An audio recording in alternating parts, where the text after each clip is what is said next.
Your entire life can really change in a year. You just have to love yourself enough to know you deserve more. Be brave enough to demand more. Okay, so I wanted to share, and my whole thing is about sharing. I suppose when I went in the women's refuge at 14, I witnessed and understood that moment of meeting people that had been living the same life as you, and they had been introduced. They were given in front of them a carbon cutout of their own story, which gave them that peace. They gave them that validation in understanding they were never alone. And I suppose the aftermath for me then followed into my life, and I found myself now where I want to recreate that. I'm not a doctor, I'm not an expert, but I do believe that silence of abuse, that silence of domestic violence, which keeps us locked in and keeps people away from discovering others like them, it needs to stop, it needs to change. And if we can gravitate some understanding that you were never alone, just like I wasn't then, and in the aftermath of that, it will help us find peace with our own overthinking, our own catastrophizing, that feeling of shame and blame and being judged. So when it picks up and when it starts to begin, we can have this reminder that this isn't you, this isn't me, this is the trauma we once lived in, and you are not alone. In all of this may sound like nothing to some, but for the ones that it matters for, it makes the world of a difference, you know, in the mental abuse and how it continues as you take on the reins, as you use the tools that they give you once upon a time to continue to abuse. And I started writing a book, and the shame, the blame, the feeling of being judged, which I have continued every day since. And in writing that book and writing my story, which is just on my laptop, you can't buy it in hardback or print, but it helps me to bring this to you to share. And that is a part of my now story, you know? So yeah, I'm going to read a few bits about that shame and blame and feeling judged, which we do every day, and the reality to why, because there is a reality, you know, because sometimes when you're in it, you feel like you live in a non-reality because you're lost in your head, because you hate yourself. You always feel the odd one out, and you're not, you know. It's the aftermath of living with a regime that was continuously on a loop so someone could keep you in a place. And I feel like the aftermath, when not understood, you remain in that place out of fear of moving on, fear of change, fear of stepping out, fear of being gross. It's overwhelming. So I'm going to read a few bits out my book and hope that it connects to you in understanding your story through my story, because that's another thing. We can't accept our own pain.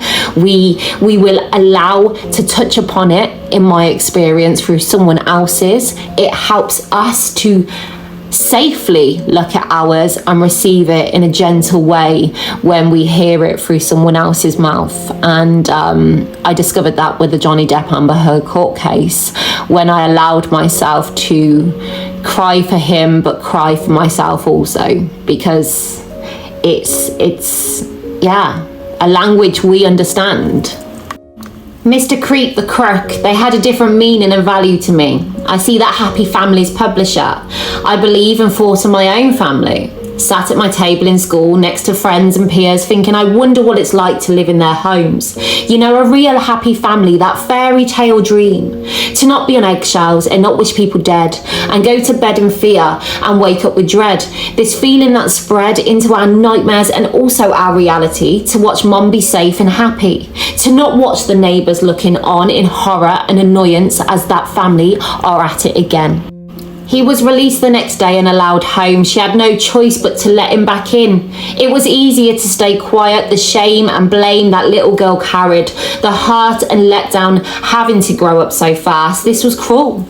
My mum's soul was gone, and slowly ours too were diminishing in front of her eyes, a broken down family, all for one man.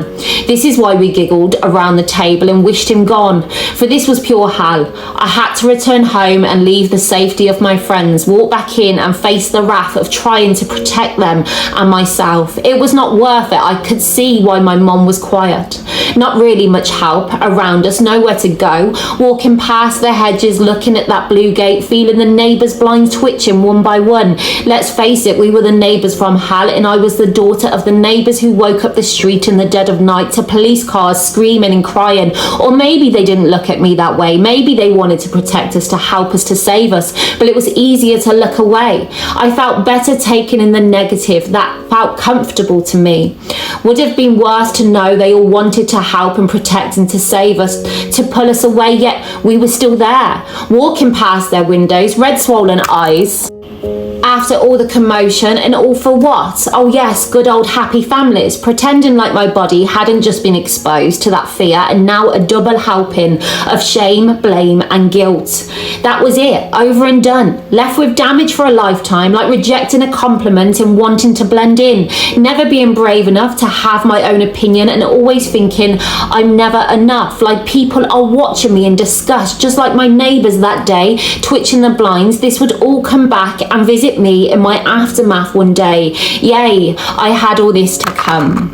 And believe me, every post I do like this, I start to question, I start to overthink. Who do you think you are? No one wants to know, but I override that now.